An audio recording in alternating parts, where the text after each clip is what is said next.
For breaking news, go to iDiskiTimes.co.za. Hello and welcome to iDiskiTV. My name is Ngululeko Nkeo. I'm with Lindo Pep and Khaukhalu Sabata. Thank you very much for joining us. Please make sure you like, you subscribe and comment on our content. So, Kaizer Chiefs have advanced to the next round of the CAF Confederations Cup. Orlando Pirates have advanced to the next round of the CAF Champions League. They will be met with South African teams who are waiting for them. That's Stellenbosch and Mamelodi Sundowns. So we have 4 teams in the next round of the CAF Confederations Cup. Lindo Pep was watching Kaizer Chiefs with Junior Kanye against Ikapu Scott. We'll touch on that a little bit, but the broader picture of this video is to look at how far those South African teams can go. Last year, we had 3 South African teams in the semi-finals of CAF competitions. Stellenbosch was in the finals of the Confederations Cup, the semi-finals of the Confederations Cup. Orlando Pirates and Mamelodi Sundowns were in the semi-finals of the CAF Champions League. Can we see the same thing happening again? In fact, Coach Fadlu Rahman Davids was also in the final as well. So there were all-round South African representation in CAF competitions last year. So, given that these teams have advanced and they've joined the teams who got a bye, how far can we go with South Africa in the CAF Champions League and Confederations Cup? Thank you very much for joining us. Thank you very much for joining us, Lindo Pep. The Chiefs game, of course, was very important because they needed to beat Ikapu Scott. Yep. If they conceded a goal, they would have needed to score 3. The game went to penalties, but the takeaway from it is that Chiefs could have scored more goals. Yep. They were not in danger of losing that game. If they had converted their chances, it would have been an easier ride. I was watching Orlando Pirates. Pirates didn't need to do anything really, but they still scored 4 goals. Yanelambo Tuma scored 2. Tsepang Moremi scored 2 as well. We expected them to beat Lioli from Lesotho. What was your impression of that Chiefs game? You did a video about them, the post-match video, but just a reflection on them and whether or not it fits Chiefs being in these CAF competitions. Yeah, Mr. Nkeo, let me greet you Ngubulise no Khaukhalu. In the name of the Lord Jesus Christ. Nkosi yami. Amen. Alhamdulillah. Amen. Alhamdulillah. In the name of Allah, we greet you. We greet everybody in the name of Allah. Yeah.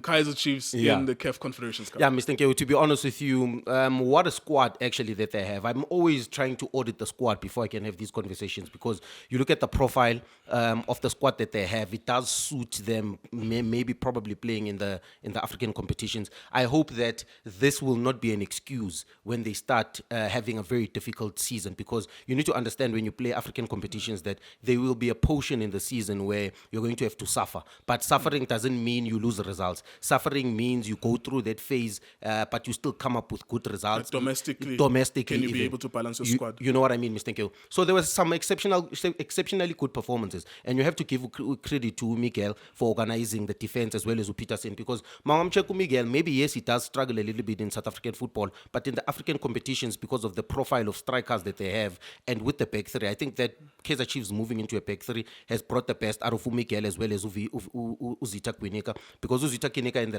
past 2 games and the previous game, I believe that he was one of the best players on the pitch in terms of advancing from deep, in terms of not losing the ball. I also feel like how Couples Corp played in the hands of Kaizer Chiefs because they didn't put too much pressure. You're looking at the fact that Umtetwa as well, I think in the African competitions, because they hardly ever play through the opponent, they want to play around the opponent, they also want to play over the opponent based on the profile of wingers that they have. Mostly they use Upulo Modi, who wants to play on a 1v1 but tucks in, and then Ulilepo is being a danger. In both 2 games, I believe that he's been the best player with Kaizer Chiefs, not just only in terms of performance, in terms of being a danger, in terms of creating opportunities, taking shots outside the box, linking the play from wider areas, because the first phase of attack starts from Yenulilepo. You're looking at the profile of striker that they have. In my opinion, I'm surprised that they're using Ashley Dupree, considering the fact that they've got Usilva. They also have Upe Umayo, who was probably not registered to play. Oh yeah, we were expecting him to play until we found out later that he's not registered. Okay, we touched on the game on Saturday and the videos are out there.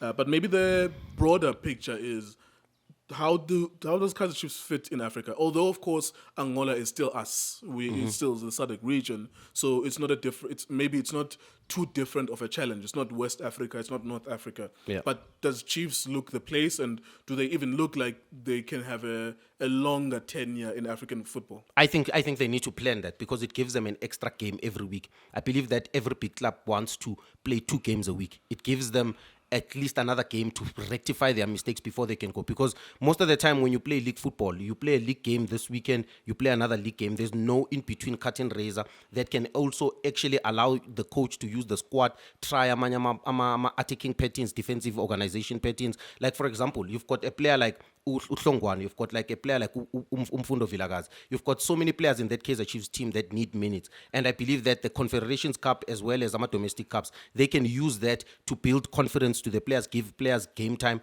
but also work on things that they need to work on. Because if you check the quality of the Confederations Cup and you check the quality of the domestic league, in my opinion, the domestic league is a little bit more difficult than the Confederations because we play with so many unknown teams up until maybe it gets to the quarterfinals and semifinals. It gets where tougher then later it gets in the later stages. But what I think, and I've been saying this, that what would help is the different kind of opposition. Yeah. Because of course, if you go across Africa, South Africa we are almost similar.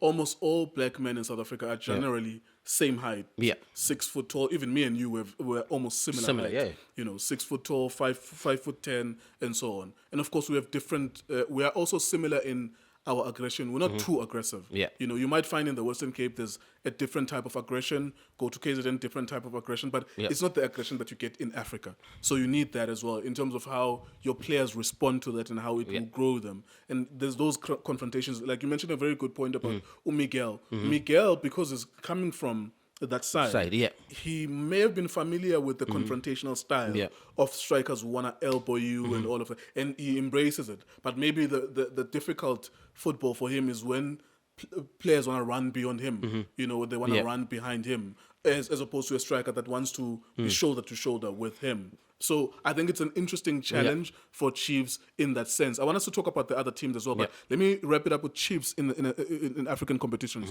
semi-finals or beyond the group stages, and also how urgent will it be then for them to get a coach? Because in order for you to do well here, they won on penalties.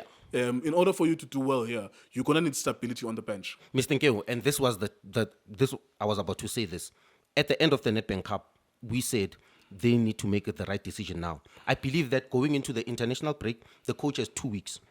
Considering the fact that they've been doing very well domestically, even though they might have lost one match, they are through to the next round. For me, firstly, the profile of certain players they have might suit how they can do well in Africa. Above Victor Quineka, the physicality, remember the profile of African football is physicality, speed, and you're playing against will.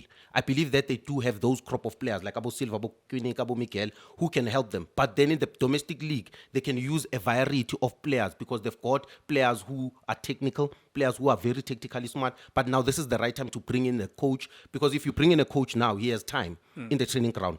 It's an international break. At least he has 2 weeks on the training ground to work on things that he wants to work on, considering the fact that also the preseason is gone. They can't dwell on that. For me, this is the right time to let go of the 2 assistant coaches. Coach Nabi, they've done well since Coach Nabi. They belong to Nabi. They belong to Nabi. For me, Kaizer Chiefs, this is the right time to say, okay, it is gone in Dabaganabi. Yes, we wanted to show support. We wanted to show the country that, hey, we can bring in a coach who can come with his technical team. Do the same thing, but with a very experienced coach, a coach that can at least understand the growth and the level of where Kaizer Chiefs is, and bring in coaches who understand the culture of Kaizer Chiefs in terms of African coaches who can take this team forward. Thank you. Orlando Pirates, I watched them. They defeated Lioli as they were supposed to.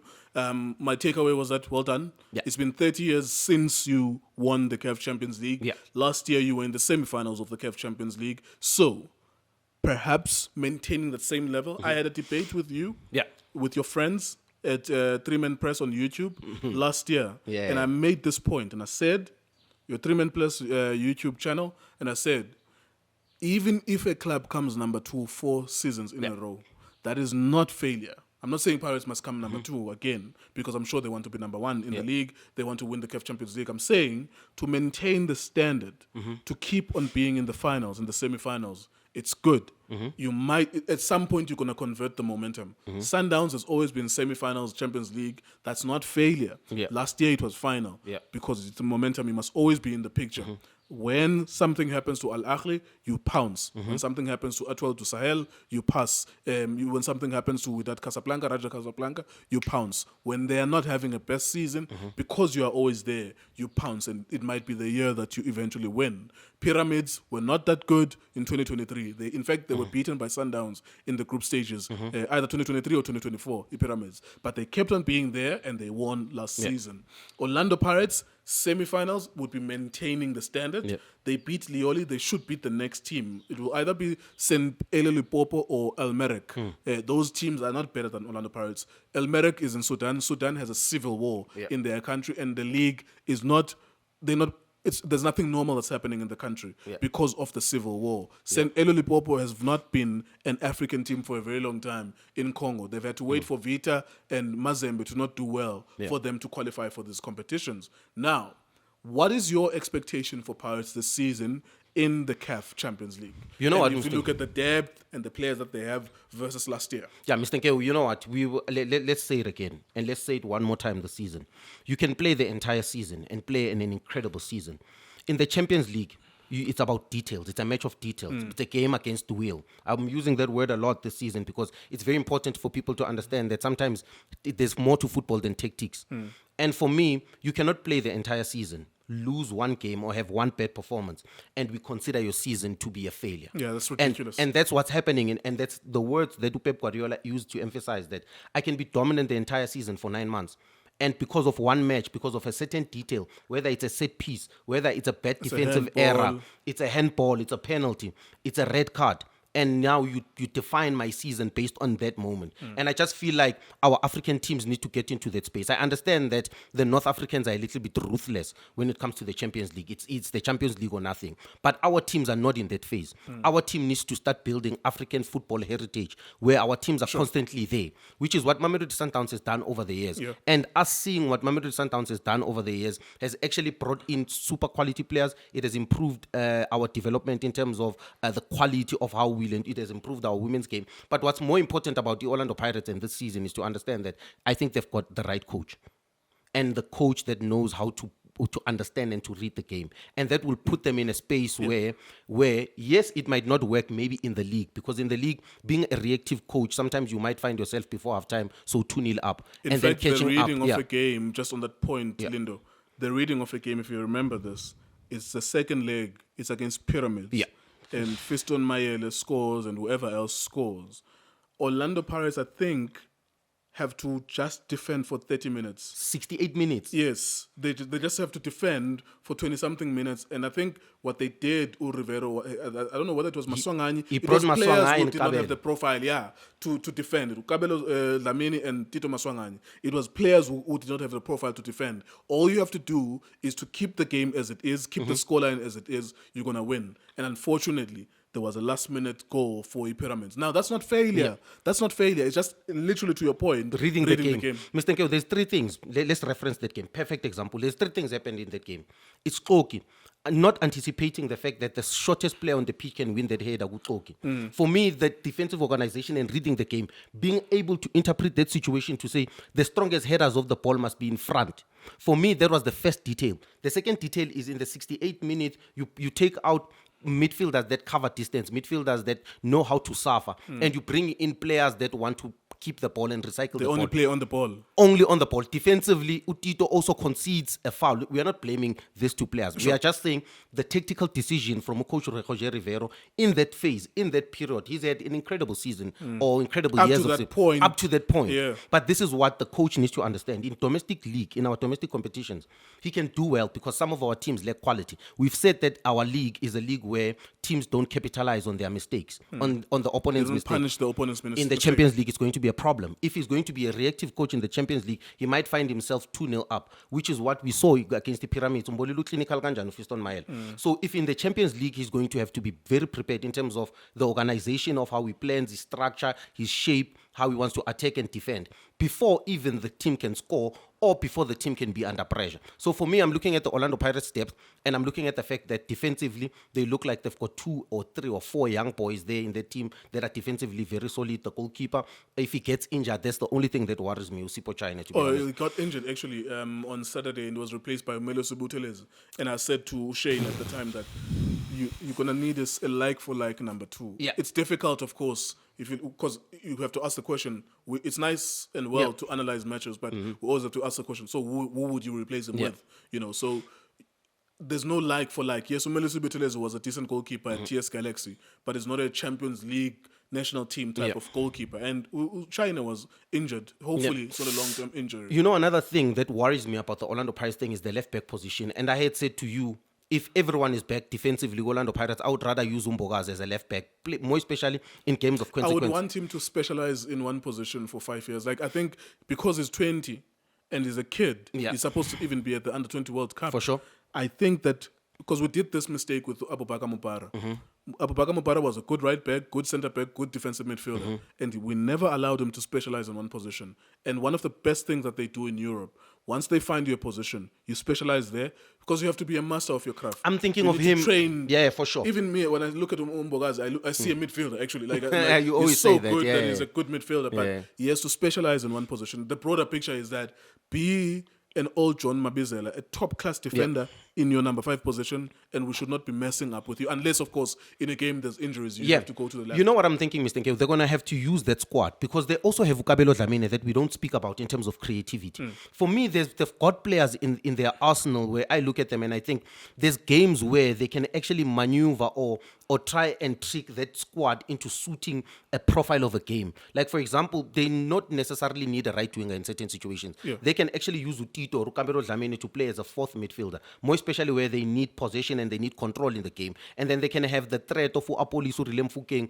as well as Umabasa there up top. But for me, when you're looking at the Orlando Pirates squad and when you're looking at them, they're a team that also has a 12th man. And I believe that playing as Kodini is always an advantage. So important. I had said to Ubobo when we were talking in the Esperanza game, I had said to him, one of the reasons that Coach Rulani brought to Sundowns is soul, understanding how to play Champions League matches. For me, what those two fans also understand is that they understand banter. They don't take banter as personal. So they know how to play that environment. They know how to make opponents feel uncomfortable.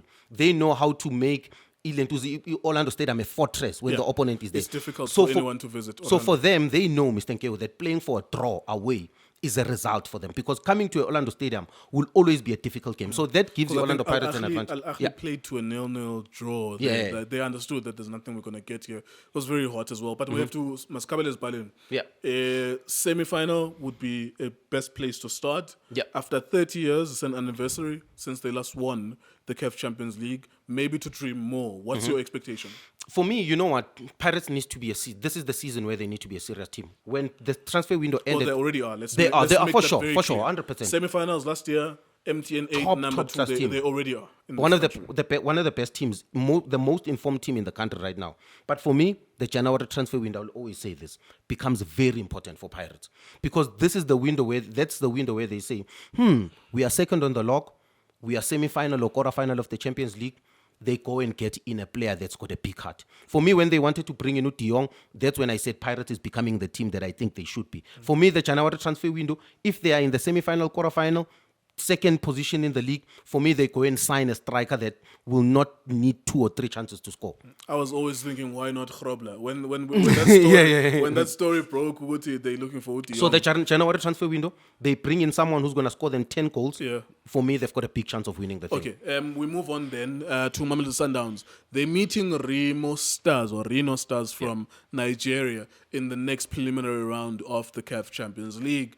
Mamelodi Sundowns are a continental football club. They're respected all over Africa, the East, the West, the South. Of course, they're the kings of the South in terms of continental football. And then, of course, the North, whether you go to Algeria, Morocco, Libya, Egypt, all of these countries, Tunisia, Esperance de Tunis, all of them know Mamelodi Sundowns. In fact, they fire the coaches immediately after losing to Sundowns in the CAF Champions League semi-final. That's been the pattern. And Mamelodi Sundowns, as unconvincing as they were last season in the CAF Champions League, they went to the final, and the expectation will be the same again, that they will have to go to the final again. Very poor start for Sundowns in the season. Then they get Miguel Raichinho, and they also get Nuno Santos, and you start to see an improvement. I suppose it's a stupid question to ask because as a continental team, everyone expects them to be in the final. Themselves expect to be in the final. The question that makes more sense is, how do they get there? Are there any potential banana slips on the way? Is there anything with their squad auditing that makes you doubt that they will get there? Mr. Nkeo, let me start here. I know I might have said Pirates has a chance to win this thing, but there's MCL Coach Rulani there. There's the Pekana team from Algeria. Pyramids is still strong. Still the same players. Al Ahly, you can't rule them out. Those are the assumed champions. For Every sure. year you assume it's Al Ahly. Yeah. Unless they don't do well. You know what, Mr. Nkeo? Firstly, I would like to start by this when I'm speaking about Mamelodi Sundowns because I haven't done this. I want to give credit to Fleming Beck. I really need to give credit. And one of the reasons why I'm giving him credit is Lezen Tobestra was born in North Africa, where you get a player from English Premier League straight into the Egyptian Premier League. For me to get a player from the Portuguese League A, for me, is an exceptional achievement. Primera Liga. What is it? Portuguese Primera Liga. Liga Portuguese, is France. France, the French Liga. How do you call it? I think it's Portuguese Primera Liga, something like that. Portuguese It's a Premier League, basically. Yeah, for sure. I was practicing the accent.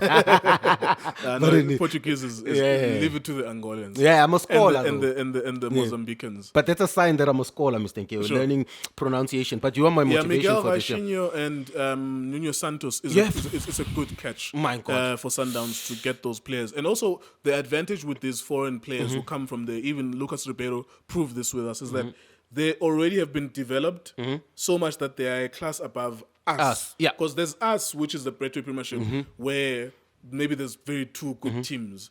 But then the rest of the players, their standard is not European standard. Mr. Nkeo, credit to Fleming Beck from bringing Nuno or Santos. I still have to see the other guy. Can I tell you about that guy instantly? It takes me 2 minutes, and I'm not overhyping this guy. Sure. The first time in Mbona, I thought, good football player. The last game I played, I still need to see him on games where it matters, where semi-final of the Champions League, semi-final in the Nedbank Cup, quarter-final, finally of the Calling Black Label final.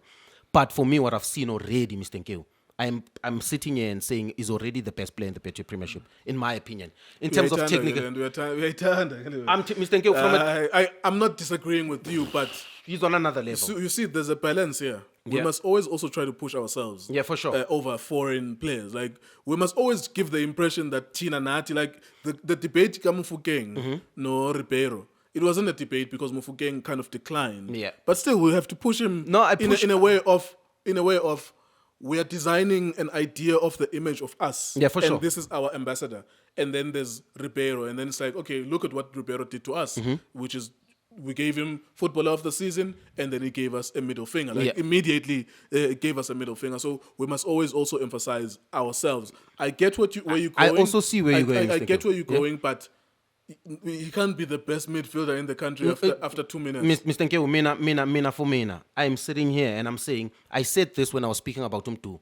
I said the best players in this country that play number 10 are the foreign players. And I'm very patriotic. I love my South African football players. Sure. And I will always vouch for them. But from an ability of passing both left and right, the ability to find every pass, whether 30, 10, 5 meter, in terms of creativity. Maybe the better English is to say there's the potential of the midfielder of a season. Maybe I think even there's potential of midfielder, there's potential of footballer, in my opinion, and I'm happy that he came in early in the season. I believe that in terms of class from a football player, from a technical, you can see he's properly developed, Mr. Nkeo. Like I like even the short burst sprint. You might think that he's slow, but there's this short burst that he made in the pitch where I thought, he's even got the intelligence of he's got to take off. And for me, from a creative perspective, that's why I said, I know that I might have said he's got potential. That's why I said I need to see him in games that matter. In the semi-final of the Champions League, where he can make a difference. But from what I've seen so far,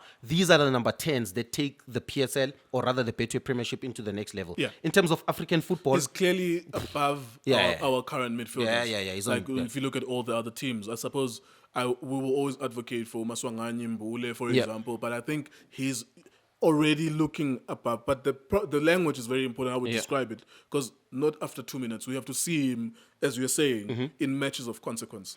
Another thing is, I think he's going to be a perfect reference because Ribeiro was was a different profile. But that number 10 is a number 10 that we do produce in South Africa. It's just that we don't get it to that level. And this is the one thing that I want to have with coaches to say. We need our technical players, our technicians, to be encouraged a little bit more. Yes, I know that every coach wants to give players defensive responsibilities, more especially when you are playing games of consequence. But I think we need to encourage the creativeness and the likeness in terms of the guile. And I think he does have that free reign to do what he wants. As long as he can unlock this front three, I think he's going to do well. We do have that profile. And even when we watch Pirates against Siwelele, even Pirates against Ilioli, the question I had was, can we please ask our midfielders to unlock the front three? It shouldn't be Abombogazi and or the wide players giving it to the wide players, to the striker, and sometimes they even bypass the striker. We need midfielders who can unlock. But we're talking about Sundowns credentials. We have literally less than 5 minutes. Okay. Sundowns credentials in the CAF Champions League. I think, in my opinion, from what I've seen, he might be the difference. Whether Sundowns wins the league or the Champions League, I think Nuno Santos might be the guy who makes the difference. And for me, when I'm looking at the credentials, I'm looking at the squad. Marcelo Allende looked really good over the weekend as well. I think he's coming back to his old self. I'm looking at the defensive. For me, I love Umalubeng Okozo. I love the boy. The boy has done exceptionally well. But for me, as a South African, there's a mistake there every game. For me, as a South African who's lover, I'm planning for AFCON. I'm planning for AFCON. I'm planning for the World. I need Krankekana playing. Can I now speak as a South African person who wants Bafana to do well? The certain players I need them playing. Injured Grant, because Grant has been playing for Sundowns for a very long time. Is their preferred centre back option. There's not been any clarity about him.